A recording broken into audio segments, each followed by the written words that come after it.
오늘 우리에게 주신 하나님의 말씀은 고린도후서 2장 14절부터 17절까지의 말씀입니다.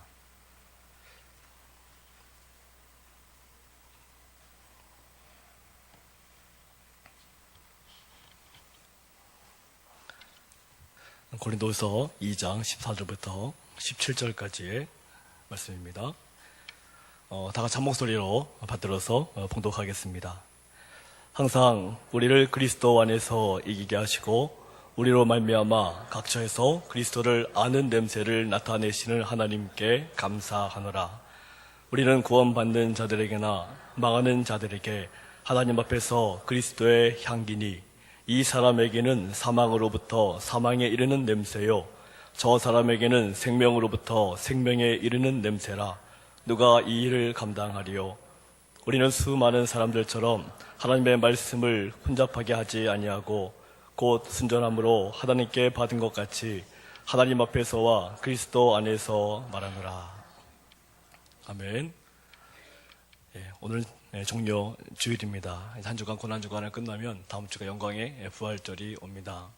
근데 저에게는 사순절 40일의 기간이 참으로 특별하게 다가오는데, 그것은 제가 어렸을 시절에 이 사순절의 그런 절기를 통해서 신앙이 성장했기 때문에 어릴 때부터 교회를 다니면서 이 사순절을 의미 있게 보내면서 제게 있는 신앙이 계속적으로 성장해 왔습니다. 그래서 그런지 지금도 이 사순절 절기는 저한테 굉장히 중요하고, 특별히 단순하게 복을 받는 그 신앙에 접근하는 것보다 내가 그리스도를 알아가는 것, 내가 예수님을 알아가는 것, 내가 예수님을 깊이 생각하는 그 자체가 저 어렸을 때 저 자신에게 굉장히 많은 신앙의 도전을 주었었기 때문에 지금도 그 마음을 품고 사순절을 보내고 있습니다.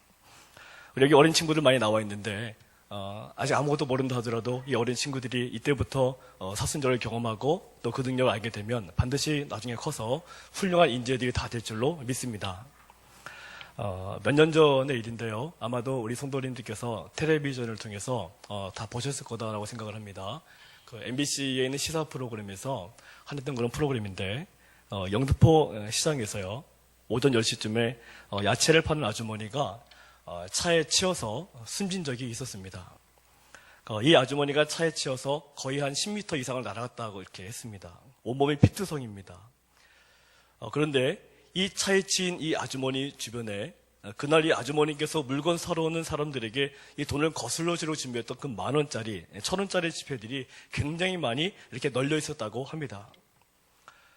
자, 주변 사람들이 어떤 반응을 보였을 것 같습니까? 자, 아주머니는 피투성이체로 지금 실제 우리나라에 있었던 현상인데요. 실제로 영등포 시장에서 그 야채를 파는 아주머니가 피를 흘리면서 여기 씨름하며 쓰러져 있고, 그 주변에는 1,000원짜리, 10,000원짜리가 상당히 많은 그 숫자들이 자 이렇게 널어져 있습니다. 그 시장에 모였던 그 수십 명의 사람들이 피투성이인 아주머니보다 그 주변에 널려있는 돈을 줍기 위해서 다들 뛰어와서 정신없이 돈을 챙기는 모습을 한 10년 전에 MBC 시사 프로그램에서 반영한 적이 있습니다. 이런 일이 있었다 하면서 반영한 적이 있습니다. 내 앞에 형제가 또 자매가 피투성이인 채로 신음하며 쓰러져 있는데도 우리는 내 것을 챙기기에 정신이 없습니다. 내 앞에 있는 형제가 피투성이가 되어 있는데 우리는 나 혼자 하나님을 찬양하는 것에 집중하고 있다는 거죠. 우리 다 같이 누가복음 18장 35절에서 43절의 말씀을 한번 보도록 하겠습니다. 자막에 나올 텐데요. 같이 보도록 하겠습니다. 같이 한번 읽어볼까요? 시작. 여리고에 가까이 오실 때에 한 소경이 길가에 앉아 구걸하다가 무리의 진함을 듣고 이 무슨 일이냐고 물은데 가서는 예수께서 지나가신다 하니 맹인이 외쳐 이르되 다윗의 자손 예수여 나를 불쌍히 여기소서 하거늘 앞서가는 자들이 그를 꾸짖어 잠잠하라 하되 그가 더욱 크게 소리질러 다윗의 자손이여 나를 불쌍히 여기소서 하는지라. 예수께서 머물러 서서 명하여 데려오라 하셨더니 그가 가까이 오매 물어 이르시되 내게 무엇을 하여 주기를 원하느냐 이르되 주여 보기를 원하나이다. 예수께서 그에게 이르시되 보아라 내 믿음이 너를 구원하였느니라 하시매 곧 보게 되어 하나님께 영광을 돌리며 예수를 따르니 백성이 다 이를 보고 하나님을 찬양하니라. 자신을 불쌍히 여겨달라는 이 소경에게 사람들은 뭐라고 하고 있습니까? 그 소경은 나를 불쌍히 여겨달라고 지금 사람들이 소경이 외치고 있는데 그 주변 사람들의 반응이 어떤 반응이 나오던가요? 그 소경을 꾸짖으면서 조용히 해라고 얘기합니다. 예수님이 여기 오시는데 왜 이렇게 시끄러워? 이렇게 반응을 보이는 거죠. 그런데 오늘 본문을 보시니까 우리 예수님께서는요, 자신을 불쌍히 여겨달라는 이 소경의 울부짖음에 굉장히 민감하게 반응을 하셨습니다. 지금 예수님은 자신의 큰 사명을 이루기 위해서 예루살렘으로 가는 도중입니다. 거기에 온갖 정신이 집중될 수밖에 없는 상황이죠. 예루살렘에 가서 예수님의 마지막 사명을 감당하시는 거니까. 예수님은 예루살렘에서 그 해야 될 만한 아주 중요한 일이 있었습니다. 그런데 이 불쌍한 소경의 울부짖음을 들으면서도 우리 주님께서는 예루살렘에 집중한 그 생각에 머물러 있는 것이 아니라 그 소경의 울부짖는 소리를 들으셨다는 것입니다. 자기가 바쁜 일을 향해서 앞을 향해 걸어가는 것이 아니라 잠시 바쁜 걸음을 멈췄다는 것입니다. 한번 따라해보실까요? 잠시 바쁜 걸음을 멈추셨습니다. 우리 주님이 여유가 많아서 소경의 울부짖음을 듣고 멈추신 것이 아니라 우리 주님도 바쁘시고 할 일이 많았지만 그 소경의 울부짖음을 들으시고 잠시 발걸음을 멈췄다는 것입니다. 그리고 오늘 본문에 아까 읽었듯이 그 소경은 어떻게 하셨습니까? 회복시켜 주셨습니다. 우리는 어떻습니까? 내가 너무나 바쁘지 않습니까? 우리 주변에는 주님을 알지 못하고 혼자서 고통 속에서 신음하면서 방황하는 사람들이 너무나 많습니다. 그런데 우리들 눈에는 그들이 보이지가 않아요. 그냥 나만 힘듭니다. 나만 고통스럽습니다. 주님께서 나만 불쌍히 여기셔야 합니다. 그러다 보니까 마귀가 우리들의 약점을 너무나 쉽게 파악해버렸습니다. 아, 그래. 저 사람은 지금 교회는 열심히 다니는 것 같은데 사업만 망하게 해주면 교회 떠나겠구나. 직장에서 실직만 당하면 하나님 떠나겠구나. 아, 저 청년 그렇게 열심을 내서 선교도 갔다 왔는데 취직만 안 되게 해주면 다 교회 떠나가겠구나. 사기만 당하면 하나님과 멀어지겠구나. 고등학교 3학년이라고 열심히 예배드리고 있는데 아, 그 친구 대학만 떨어지면 교회 떠나겠구나. 마귀가 이런 우리들의 약점을 계속 건드리니까 우리는 계속 내 모습만 바라보면서 끙끙댑니다. 안 된다고 불평 많이 하죠. 내가 좋아하는 그것, 내가 간절히 원하는 그것만 바라보면서 인생을 살아간다면요, 마귀는 계속 우리의 치명적인 약점을 건드릴 것입니다. 이런 마귀에게 약점을 잡히지 않는 방법은 우리의 눈과 우리의 마음으로 세상을 바라보는 것이 아니라 주님의 눈과 주님의 마음으로 세상을 바라보는 것이 중요합니다. 이것이 바로 우리가 많이 얘기하고 있는 성령 충만입니다. 주님의 눈과 주님의 마음이 우리 안에 늘 거하게 될 때 우리는 항상 기뻐하며 감사하며 살아갈 수 있는 능력이 생기게 됩니다. 우리 주님께서는 자신이 곧 죽을 것을 알고 계시면서도 이 소경의 아픔과 고통을 그냥 무시하지 않으셨다는 겁니다.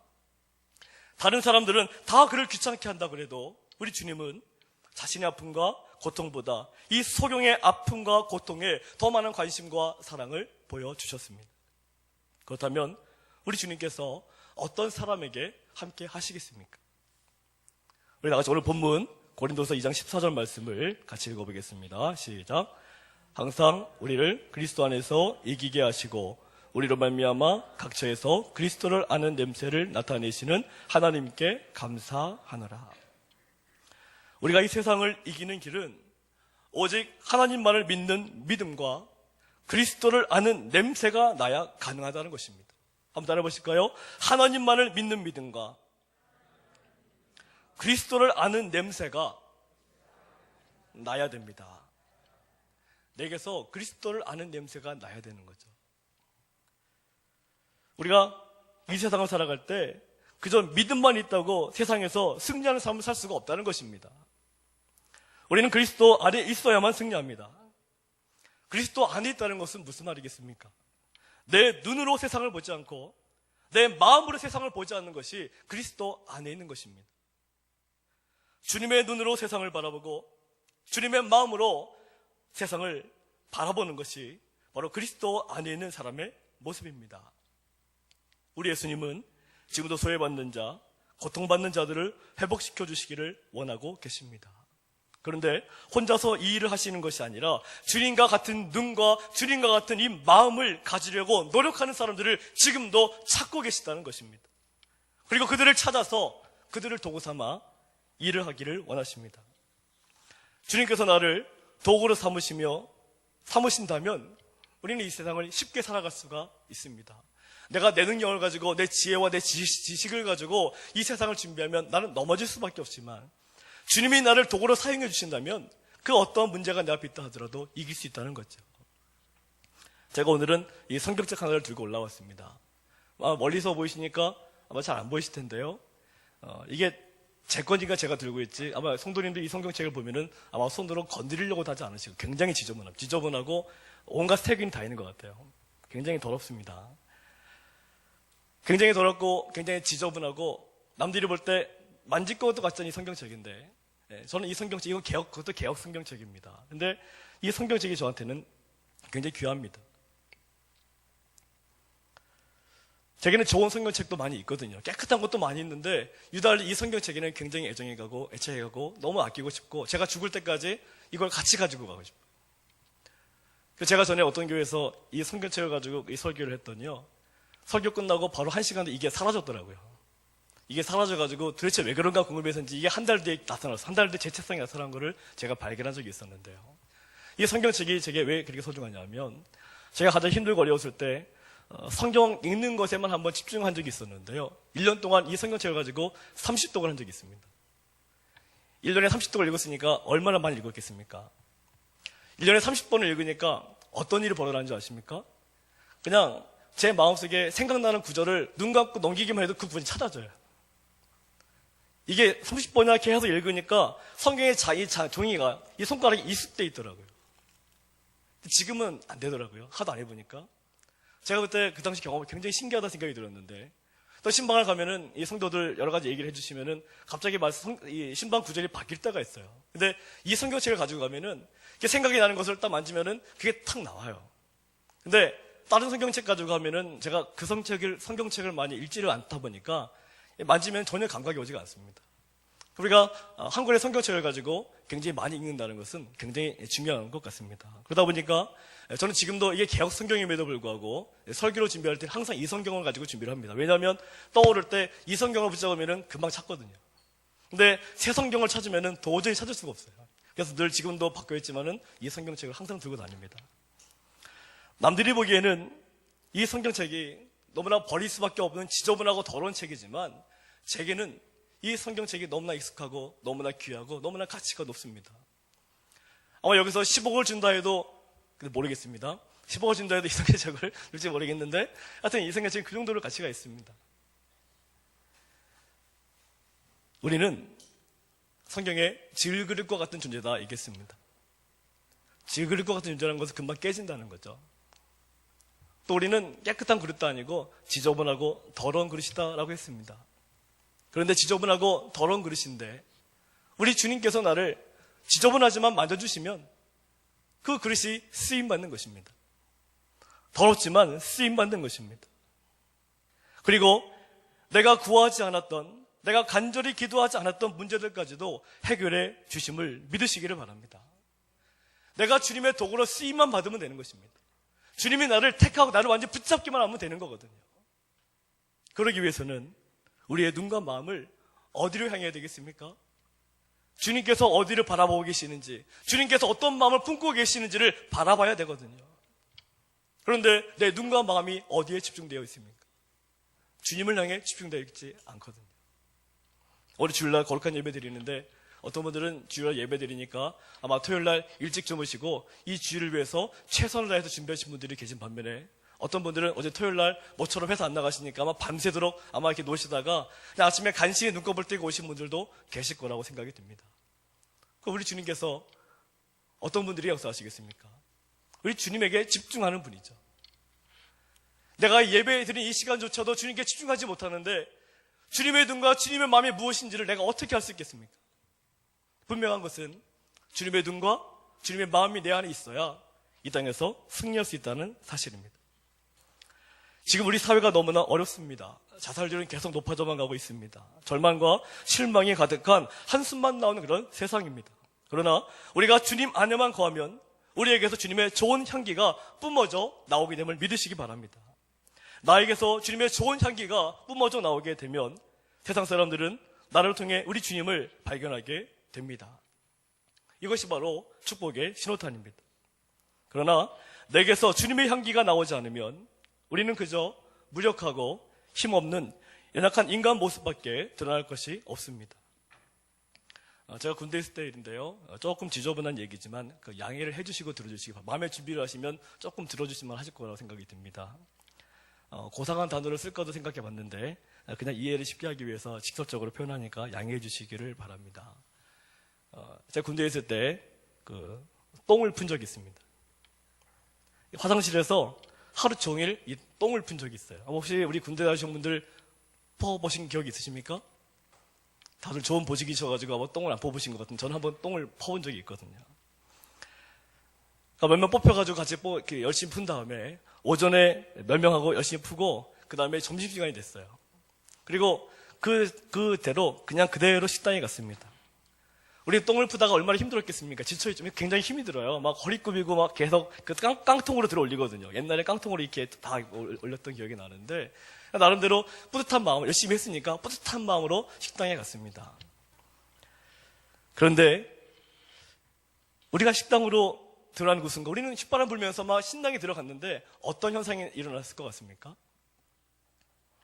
저희 똥 푸는 용사들은 식당에서 1분도 견디지 못해 다 쫓겨나 버렸어요. 왜 쫓겨났겠어요? 저희들 보면서 뭐가 배웠기 때문에? 똥 냄새가 배웠기 때문에. 아니 밥을 먹고 있는데 똥 냄새 풍기는 사람들이 대거 들어오니까 뭐 견디지를 못하는 거죠. 우리는 식당에서 환영받지 못했습니다.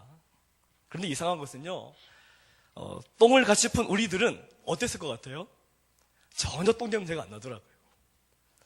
처음에 화장실에서 이게 풀 때는 냄새가 많이 났는데 자꾸 푸다 보니까 냄새가 몸에 배이다 보니까 나도 모르게 이제 더 이상은 냄새가 안 나요. 식당에 가는 다른 사람들은 조금 더 코를 막아도 우리끼리는 코를 막지를 않았어요. 냄새가 안 나니까. 그때 얼마나 마음이 아프고 서글프든지요. 제가 그 식당에서 깊은 상처를 안고 눈물을 흘리면서 다시 빵 밥도 못 먹고 똥 풀어 갔습니다. 고약한 냄새를 풍긴 우리는 온갖 멸시와 조롱을 받으면서 나중에 밥을 따로 먹었습니다. 그래서 이런 유명한 말이 있습니다. 똥을 퍼본 적이 없는 사람은 눈물의 밥 이야기를 하지 말라. 들어본 적 있으십니까? 좀 퍼보셔야 됩니다. 성도 여러분, 여러분들께는 지금 어떤 냄새가 나고 있다고 생각이 드십니까? 혹시 고약한 냄새가 나고 있지 않습니까? 이 세상에 고약한 냄새가 우리에게 가득하면 우리는 하나님께서 기뻐하시는 잃어버린 영혼들을 찾는 삶을 결단코 살아갈 수가 없습니다. 하나님께서 가장 기뻐하시는 것이 잃어버린 영혼을 찾는 것임을 전부 다 알고 있음에도 우리는 모두 어떤 반응입니까? 별로 찾을 생각도 안 하지 않습니까? 왜 그런 거예요? 똥이 몸에 배어 있으니까. 똥 냄새가 몸에 배어 있으니까 이게 냄새가 나는지도 모르는 거죠. 하나님이 가장 귀하게 여기고 가치 있게 여기는 잃어버린 영혼들을 찾는 일에 관심이 없는 거죠. 상처받고 있는지 아프든지 고통받고 있는지 별로 관심이 가지 않는 거죠. 왜요?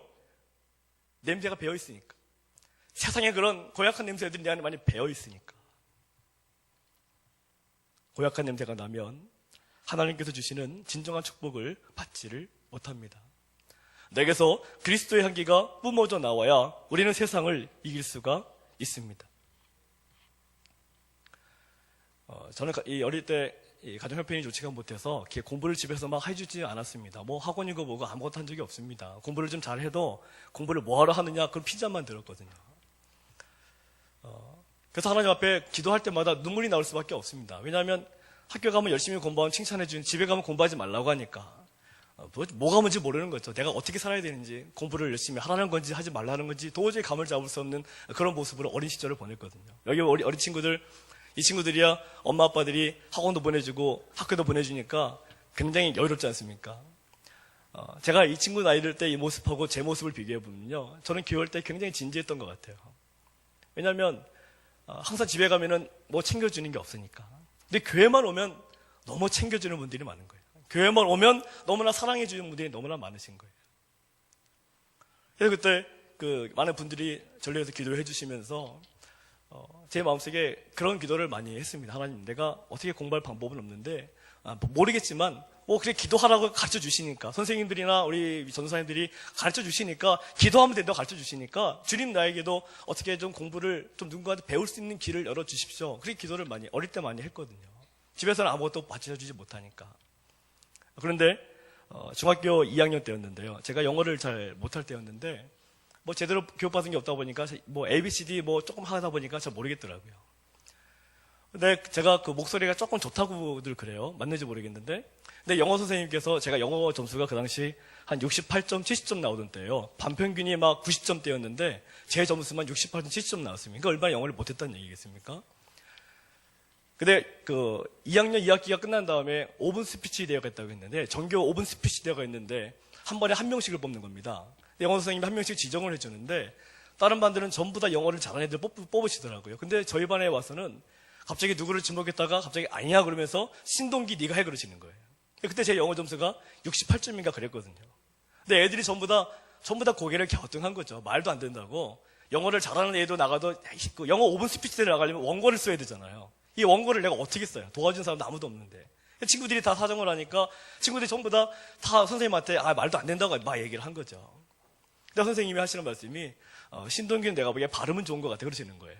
한번 여름방학 때 한번 잘 준비해서 한번 해보라는 거예요. 말이 그렇지 제가 껌껌하지 않습니까? 그런데 방학이 딱 시작한 것 동시에 저희 교회에 새 가족이 한 명이 등록했는데요.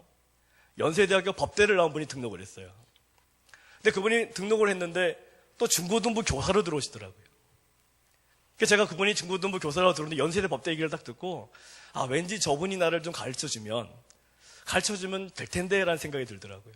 근데 사실 연세대학교 과외를 이렇게 받아본지 모르겠는데 과외비가 비싸잖아요. 그 당시는 또 비밀과외 시대여가지고 굉장히 단가가 비쌉니다. 그래서 제가 그 선생님을 개인적으로 찾아가가지고 부탁을 했죠. 선생님, 내가 이 여름방학 끝난 다음에 오픈 스피치 대회를 전교생활부 나가서 해야 되는데 내가 영어를 68점밖에 안 나오는데 어떻게 하면 좋습니까? 도와주시면 안 되겠습니까? 이렇게 얘기를 하니까 이 선생님께서 저보고 일주일에 3번씩 오라는 거예요. 3번씩 와가지고 도와주겠다고, 해주겠다고. 그렇게 해가지고 일주일에 3번씩, 여름방학 때 일주일에 3번씩 그 선생님 찾아가가지고 영어를 배우고 하고 장문도 하고 다 했거든요. 그리고 2학년 2학기 첫 번째 영어 시험 봤는데 제가 몇 점 나온 줄 아십니까? 100점이 나왔습니다. 그 선생님을 만나서, 그 교회 선생님, 그것도 교회 선생님입니다. 근데 여전히 수학은 못했어요. 방법이 없잖아요. 근데 중학교 3학년 올라갔는데 저희 학교 전교 1등 하는 남자애가 저희 같은 반이었는데 한 4월달 넘어가니까 갑자기 이 친구가 저한테 오더니 옛날에 마스터 수학이라는 책이 있습니다. 아마 그 당시 수학에서 가장 어려운 수학책이 마스터 수학이었던 것 같아요. 이 친구는 자기가 솔직히 저한테 얘기하더라고요. 자기 비밀과외를 봤는데요. 이 친구 굉장히 집이 부잣집 친구였는데 집에 가보니까 아주 큰 저택에 살아요. 근데 이 마스터 수학이라는 책을 저한테 던져주면서 한번 풀어보라는 거예요. 그리고 자기가 쉬는 시간마다 네가 모르는 거 도와주겠다. 그래서 중학교 3학년 때 그 친구한테 제가 그 책을 받으면서 처음에 보니까 너무 어렵잖아요. 그래서 어려운데도 제가 그 친구한테 처음부터 계속 물어볼 것밖에 없더라고요. 계속 물어봤습니다. 근데 계속 물어봤는데 이 친구가 저한테 그렇게 친절하게 지도해 주는 거예요. 물어볼 때마다 한 번도 무시하지 않고 멸시하지 않고 너무너무 친절하게 그 수학을 가르쳐 주는 거예요. 그래서 저는 중학교 3학년 때 쉬는 시간마다 수학 문제를 풀었습니다. 쉬는 시간마다 수학 문제 풀고 그 친구가 도와주고 또 풀고 점심시간마다 또 풀고 계속 그 반복을 했거든요. 그런데 5월달 중간고사 봤는데 몇 점 나왔을 것 같습니까? 100점이 나왔습니다. 전 그래서 중학교 때 이 공부 성적의 변화 과정을 보면은요, 참 신기합니다. 나는 공부를 잘할 수 있는 환경도 아니고 집에서 아무것도 받쳐줄 환경이 아닌데 자꾸만 또 나타나고 그거 말고도 더 많이 있는데 그 얘기 다 했다가는 이 시간 지나가서 아마 쫓겨날지도 모를 것 같아서 더 이상 얘기 안 하겠습니다. 하나님은 필요한 사람들을 계속 만나게 해주시더라고요. 우리 어린 친구도 앉아있는데 단순하게 와서 일동하고 예배드리고 가는 것이 아니라 하나님은 정말로 기대하기를 바랍니다. 엄마 아빠만 책임지면 인생의 미래가 없어요. 엄마 아빠 외에 다른 사람들이 와서 도와줘야 인생의 미래가 열리는데, 그러려면 누구를 집중해야 되겠습니까? 하나님을 좀 더 집중해야 되겠죠. 하나님 아버지에게 길을 열어주시고 사람을 만나게 해주십시오. 우리 여기 부모님들 많이 앉아 계시는데 내가 돈이 없어서 과외를 못 시키니까 답답하지 않습니까? 그런데 내가 우리 아이들에게 학원을 못 보내서 안타까운 마음으로 아이들을 바라보지 마시고 우리 아이들을 하나님께 철저하게 한번 맡겨보십시오. 내가 가지고 있는 그 돈이 없어서 바등바등 되죠. 물론 돈이 없으면 힘들죠. 저도 돈이 없으니까 우리 아이들 불평불만하면 좀 힘든 부분이 있어요. 없으니까. 그렇지만 그게 전부는 아닌 걸 저는 너무 잘 알기 때문에 하나님을 엄두나 중에서도 내가 하나님을 집중하고 하나님께 전적으로 나가게 되면 반드시 은혜를 베풀어 주십니다. 그래서 제가 그때 그 친구하고 선생님한테 그런 은혜를 받으면서 제 마음속에 어떤 생각을 가졌냐면 나도 나중에 저런 사람이 되어야 되겠다. 특히 내가 이제 고등학교 올라가고 친구들 만나면 나도 저 친구처럼 공부도 가르쳐주고 또 나중에 또 올라가서 공부방 하는 어려운 아이들이 있으면 내가 공부도 지도해주고 내가 뭔가 그들에게 있어서 단순하게 그냥 성적 공부만 살짝 지도해주는 정도가 아니라 정말 성적을 정말 향상시킬 수 있는 그런 좋은 그런 사람이 되고 싶다라는 생각을 품어본 적이 있거든요. 제 아이들에게도 제가 그런 얘기를 종종 합니다. 공부를 잘하는 것에 모든 목표를 포커스를 두지를 말고 내가 오늘 공부한 이것을 가지고 이 공부의 내용에 필요한 친구들을 찾아가서 그 친구들이 내게 올 수 있도록 만들고 그 친구가 찾아온다면 최선을 다해서 친절하게 풀어주도록 제가 그렇게 아이들에게 얘기를 하거든요. 우리 여기 친구들이 있는데 우리 혜린이 친구들이 수학 문제 가지고 많이 찾아옵니까? 아직 안 찾아와요? 기도하시기 바랍니다. 어떻게 기도하면 되겠어요? 하나님 한번 따라해 보시겠습니까? 하나님 친구들이 나에게 수학을 물어보게 도와주세요. 할렐루야. 한번 기도해 보기 바랍니다. 하나님 나에게 친구들이 영어를 물어보게 도와주세요. 그럼 하나님이 어떻게 하시겠습니까? 그 마음을 아시잖아요. 친구들을 도와주고 싶고 친구들을 살펴주고 싶고 이렇게 세워주고 싶고 바로 거기서 능력이 나오는 것입니다. 하나님의 능력은 내가 나 혼자 공부 잘하고 나 혼자 돈 많이 벌고 나 혼자 사업 잘하고 있을 때 능력이 나오는 게 아니라 내가 공부하면서도 사업을 하면서도 돈을 벌면서도 이런 모든 것들의 목적이 나 자신을 위해서 하는 것이 아니라 내 옆에 있는 주변 친구들과 내 이웃에 있는 사람들을 위해서 하려고 할 때 거기서 능력이 나오게 되는 것입니다. 우리 고린도후서 2장 15절과 16절을 같이 읽어보겠습니다. 고린도후서 2장 15절과 16절입니다. 시작.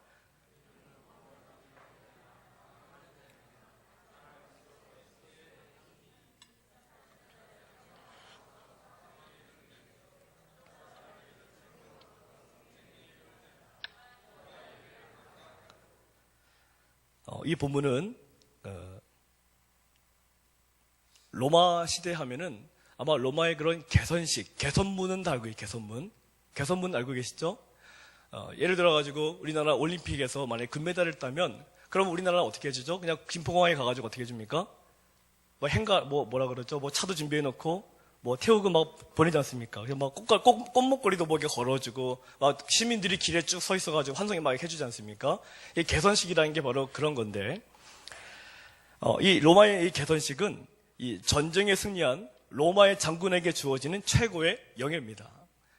그러니까 로마가 전쟁에 나가서 승리하고 돌아왔을 때 승리한 장군과 군사들에게 이 개선식을 베풀어줍니다.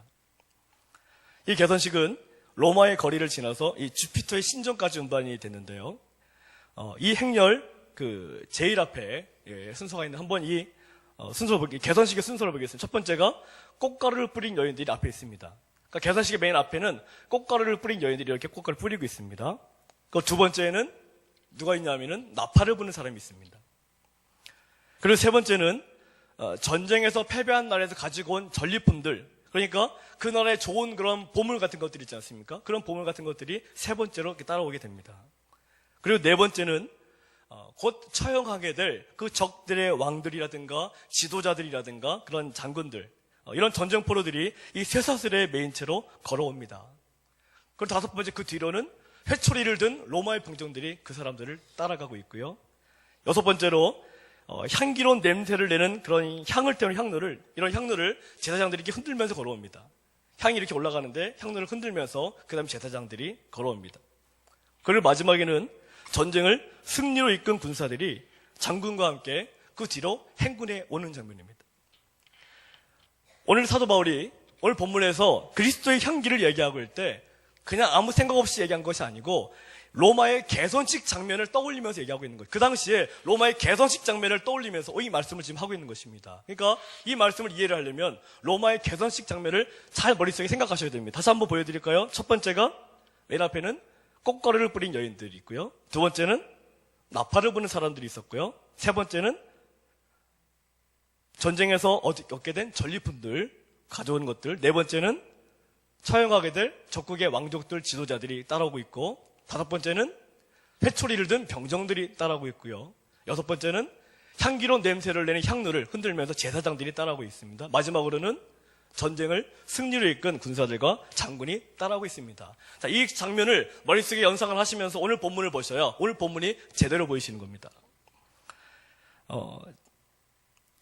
지금 이 사도 바울이 이 로마의 개선식 장면을 떠올리면서 이 말씀을 하고 있는데, 지금 하나님께서 바울의 마음속에 주신 그림이 있어요. 자, 바울의 마음속에 어떤 그림을 주고 있냐면, 이 세상의 정복자이신 예수 그리스도께서 온 세계를 향해서 지금 개선 행진을 벌이고 계시는 거예요. 벌이고 계시는데, 자, 바울 자신도 그 감격스러운 승리의 행진에 참여하고 있음을 보고 있는 것입니다. 지금 이해가 되십니까? 자, 로마 장군이 오늘 그 위대한 그 개선식을 예수 그리스도로 형상하면서 그림을 그리고 있는 거죠. 제가 좀 전에 로마의 개선식에서 이 향을 흔들면서 향로를 흔들며 따라가는 제사장이 있다는 것을 말씀을 드렸잖아요. 근데 여기서 전쟁에서 승리한 그 장군과 군사들과 그 적군 사이에 향로가 있었거든요. 자, 그러면 전쟁에서 승리한 장군과 군사들에게 향로에서 나는 향기는 어떤 향기겠습니까? 자, 향기가 가운데 있고 이쪽은 적군, 이쪽은 아군, 승리한 아군입니다. 자, 아군에게는 이 향기가 어떤 향기로 느껴지겠습니까? 기쁨과 승리와 생명의 향기, 기분 좋은 향기입니다. 너무너무 기분 좋은 향기죠. 그런데 전쟁 포로들에게는 이 향기가 어떤 향기겠습니까? 죽음의 향기죠. 똑같은 향기를 맡고 있는데 누구는 생명의 향기고 누구는 죽음의 향기입니다. 이 향기는 패배자들에게 있어서 과거의 패배와 앞으로 올 처형을, 죽음을 의미하는 것이기 때문에 적군의 이 포로들은 이 냄새를 맡을수록 죽을 지경이 되는 거죠. 지금 사도 바울은 예수 그리스도를 받아들이면서 믿는 무리에게는 이 그리스도의 향기가 생명의 향기가 될 것이고, 예수 그리스도를 부인하는 자에게는 죽음의 향기가 된다고 말하고 있는 것입니다. 다시 한번 15, 16절 다시 읽어보겠습니다. 15, 16절 시작. 구원받는 자들에게나 나가는 자들에게나 하나님 앞에서 그리스도의 향기니 이 사람에게는 사망으로부터 사망에 이르는 냄새요 저 사람에게는 생명으로부터 생명에 이르는 냄새라. 누가 이 일을 감당하리? 예수 그리스도의 향기가 우리에게 진하게 나오면 나올수록 우리는 이 세상에서 승리할 수밖에 없다는 것입니다. 따라해 보실까요? 예수 그리스도의 향기가 나에게서 진하게 나오면 이 땅에서 반드시 승리합니다. 마귀가 아무리 우리를 괴롭게 하고 시험을 줘도 우리는 능히 이길 수가 있다는 말입니다. 주님의 향기가 우리에게서 뿜어져 나오고, 그렇게 되면 마귀는 전쟁 포로와 같이 그 향기를 맡으며 힘을 잃어버린다는 거죠. 그래서 마귀는 감히 이제 내 곁에 오지도 못하고 패배의식에 사로잡힐 수밖에 없고 감히 우리를 넘어뜨리지 못하는 것입니다. 내게서 예수 그리스도의 향기가 나오게 되면 마귀는 내게 접근을 못한다는 것입니다. 내가 왜 이렇게 마귀 사단에게 끊임없는 공격을 당하고 있느냐? 그것은 내게서 무엇이 안 나기 때문에 예수 그리스도의 향기가 나지 않기 때문에, 세상에서 맡을 수 있는 고약한 냄새가 나다 보니까 마귀는 나를 너무나 쉽게 여기는 거죠. 전에 어떤 분이 이 파리에 갔다 오시면서요, 저한테 에펠탑에 대한 얘기를 해주신 적이 있습니다. 이 에펠탑을 저녁에 가서 볼 때는, 아마 가보신 분 계시죠? 저녁에 에펠탑을 볼 때는 굉장히 화려하다고 그래요. 저는 뭐 안 가봐서 모르겠는데 굉장히 화려하고 조명도 굉장히 좋다 그럽니다. 그래서 이분이 너무너무 인상적이어서 다시 이 에펠탑을 보고 싶어서 낮에 가봤는데, 낮에 가보니까 그냥 철골밖에 없고 너무나 볼품이 없어서 실망했다. 그 얘기를 저한테 하신 적이 있습니다. 우리가 에펠탑 너무나 잘 알고 계시지 않습니까? 밤에 볼 때와 낮에 볼 때가 그렇게 차이가 나다 그럽니다. 그렇습니다. 마귀의 정체가 바로 그렇습니다. 마귀는 어둠 속에서나 광채를 내며 자신이 최고인 양 하지만 하나님의 빛 앞에는 초라하기 짝이 없는 존재입니다. 마귀는 예수 그리스도 앞에서는 꼼짝도 못하는 존재입니다. 그러므로 나의 모습에서 마귀가 주님을 인식할 수 있는 주님의 향기가 뿜어져 나와야 합니다. 우리가 이 세상을 이기고 살아가는 유일한 길은 오직 나를 통해 그리스도의 향기가 나올 때 가능하다는 거죠. 나 혼자 공부하고 나 혼자 돈 벌고 그냥 내 돈 벌어서 내 아이들 교육시키고 돈 벌어서 집 크게 사고 자동차 좋은 거 사고 여기에 집중할 때 그리스도 향기가 나오는 것이 아닙니다. 물론 그런 거 사는 거 상관없죠. 좋은데 문제는 뭐냐면 너무나 거기에만 집중한다는 것입니다. 우리 주님의 눈과 마음이 어디에 있는지 우리는 한번 돌아봐야 됩니다.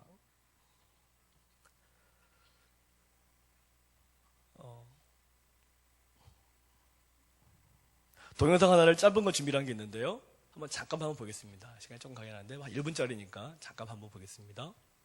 동영상을 보면서 제가 좀 말씀을 드리겠습니다.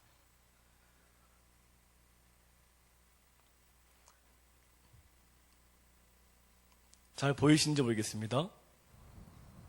저기 보시면 낭떠러지 밑에 아기 고양이가 지금 떨어져 있죠. 그리고 그 위에 어미 고양이가 있습니다. 저희가 지금 낭떠러지인데요. 저 아기 고양이가 조금만 움직이면 굴러 떨어질 수밖에 없는 그런 환경이거든요. 근데 어미 고양이가 저 아기 고양이가 너무나 안타까워가지고 계속 지금 쳐다보고 있습니다. 근데 쳐다는 보고 있는데 어미 고양이도 겁이 나니까 내려가지를 못하는 거. 자기도 내려갔다가 굴러 떨어질 것 같으니까. 그래서 계속 노력을 합니다. 그래서 아기 고양이도 나름대로 올라가려고 노력을 하고 있어요. 어미 고양이 어떻게 안절부절 못하고 있습니다. 손도 내밀어 보려고 하고 방법을 다 써보려고 합니다. 너무 답답한 거죠. 빨리 구해야 되는데, 건져야 되는데 도저히 방법이 없어요. 저러다가 떨어집니다. 그런데 어미 고양이가 바로 따라왔습니다. 여기 잠깐 멈춰주십시오. 화면 잠깐 멈춰주시고요. 제가 이 영상을 올해 2월 달에 어떤 그 신문에서 봤던 영상인데요. 분명히 어미 고양이는 위에서 무서워가지고 내려가지를 못했잖아요. 그런데 내 사랑하는 아이를 향해 집중하다 보니까 아이가 떨어질 때 어미 고양이에게 갑자기 뭐가 생겼죠? 갑자기 뛰어내려가지 않습니까? 아까는 겁이 나서 못 뛰어내려가던 그 어미 고양이가 갑자기 아기의 위험을 보고서 뛰어내려간 능력이 생겼다는 것입니다. 이 땅을 살아가게 될 때 우리가 하나님을 전적으로 바라보고 주님의 눈과 마음으로 세상의 연약한 자들, 소외받는 자들을 관심을 두고 그들에게 끊임없이 그들을 위해서 사랑을 주려고 한다 그러면 저 어미 고양이와 같이 전혀 생길 수 없었던 그런 능력이 나타나서 저 아기 고양이도 건지고 나도 능력 없고 살아가게 된다는 것입니다. 계속 보여주시겠습니까? 그래서 어미 고양이가 아기 고양이를 물고 다시 쭉 올라가고 있습니다. 너무 쉽게 올라가는 것 같죠. 아까는 그렇게 무서워하는 모습을 보였는데 지금은 굉장히 쉬워 보이는 모습으로 올라가고 있습니다. 저렇게 꽁치 뛰어서 올라갑니다. 저는 이거 영상을 보면서 참 많은 감동도 받고요. 참 내가 고양이만큼만도 못한 것 같다 생각도 많이 했습니다. 한번 따라해 보십시오. 고양이보다는 나아봅시다. 고양이는 자기 자신에게 집중하지 그냥 떨어졌으면 내버려 두면 되지 않습니까? 동물인데도 끝까지 포기하지 않고 놔두고 있을 때 놀라운 능력으로 자기 새끼를 건지는 그런 능력을 우리가 봤는데요. 우리가 이 땅을 살아갈 때 너무 힘들다 얘기만 하지 마시고 내가 정말로 주님의 눈과 마음으로 내 모습 속에서 주님의 향기가 뿜어져 나오고 있는가를 다시 한번 고민하시면서 기도하시면서 이번 고난주간 잘 보내셔서 또 다음 주 부활주일 때에 그런 주님의 십자가 앞에서 놀라운 능력 가운데 감사할 수 있는 귀한 부활절 되기를 주님의 이름으로 축원합니다. 기도하겠습니다. 존귀하신 아버지 하나님, 부족하고 죄 많은 저희들을 사랑하셔서 예수 그리스도를 이 땅에 보내시고 우리를 어둠의 세력에서 건져주시니 감사드립니다. 힘들고 어렵더라도 날 위해 십자가에서 돌아가신 우리 주님을 늘 바라볼 때마다 늘 승리하게 하시고 주님께서 나를 사랑하셨듯이 우리도 이 땅에서 고통받고 있는 하나님의 잃어버린 양들을 사랑하는 마음을 가득 허락하여 주시옵소서. 우리에게 예수 그리스도의 좋은 향기가 진하게 나오게 하시고 우리의 좋은 향기로 말미암아 많은 잃어버린 영혼들이 주님께 돌아오는 귀한 역사를 허락하여 주시옵소서. 연약하고 보잘것없는 다윗을 주님의 도구로 사용하셔서 이스라엘 역사상 가장 위대한 왕으로 그를 높이 세워주셨는데 우리 역시 주님의 귀한 도구로 쓰임받아 이 땅에서 세상을 이기며 하나님의 귀한 축복 속에 살아가는 우리 모두가 될 수 있도록 함께하여 주시옵소서. 우리 모두가 하나님의 축복의 통로로 쓰임받게 하여 주시옵소서. 하나님의 마음에 합한 자로 우리를 만들어 주시옵소서. 예수님의 이름으로 기도드리옵나이다. 아멘.